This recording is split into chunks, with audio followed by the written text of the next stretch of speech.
হযরত আয়েশা রাদিয়াল্লাহু আনহার হইতে বর্ণিত, তিনি বর্ণনা করেছেন, আমরা কোনো এক মুহূর্তে আল্লাহর নবীর নিকট রাসূলগণের পত্নী সকলেই বসা ছিলাম।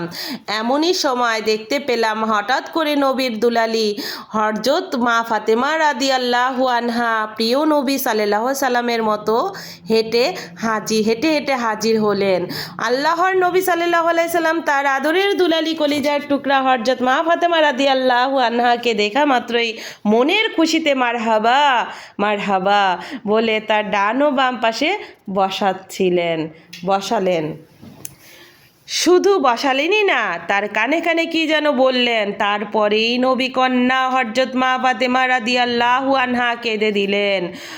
আল্লাহর নবী সাল্লাল্লাহু আলাইহি সাল্লাম হযরত মা ফাতেমা রাদিয়াল্লাহু আনহার এর কান্না ও অস্থিরতা দেখে পুনরায় ডেকে কানে কানে কি যেন, তখনই নবীর দুলালি হযরত মা ফাতেমা রাদিয়াল্লাহু আনহা মনের খুশিতে হাসতে লাগলেন। এই মুহূর্তে আমি নবী কন্যা হযরত মা ফাতেমাকে জিজ্ঞেস করলাম, সকল স্ত্রী লোকদের মধ্যে হতে আল্লাহর নবী তোমাকে ডেকে কি যেন বললেন, আর তুমি কেঁদে উঠলে, এর মূল কারণ কি আমাকে বলো। আল্লাহর নবী যখন এখান হতে চলে গেলেন, তখন নবী কন্যা হযরত মা ফাতেমা রাদিয়াল্লাহু আনহা বললেন, আমি কোনো ক্রমেই প্রিয় নবী হযরত মুহাম্মদ সাল্লাল্লাহু আলাইহি ওয়াসাল্লামের গোপন কথা ফাঁস করব না।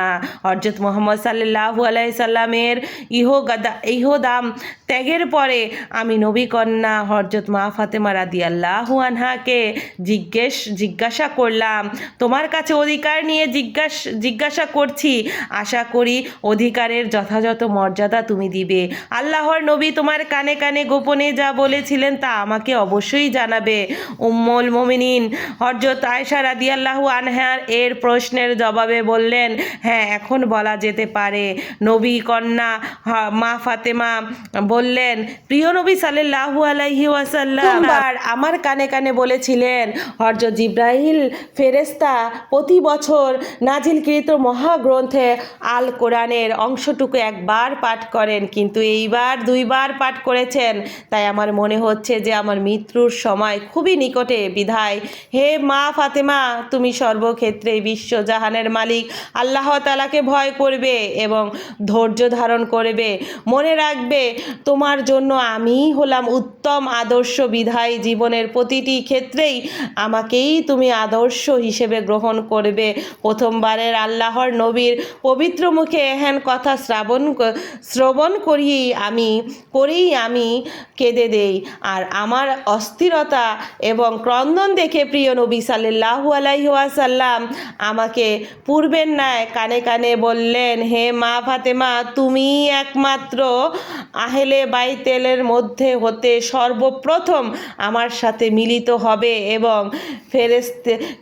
বেহেশতি রমণীদের মধ্যে তুমিই সর্দার হবে। সুবহানাল্লাহ, আলহামদুলিল্লাহ।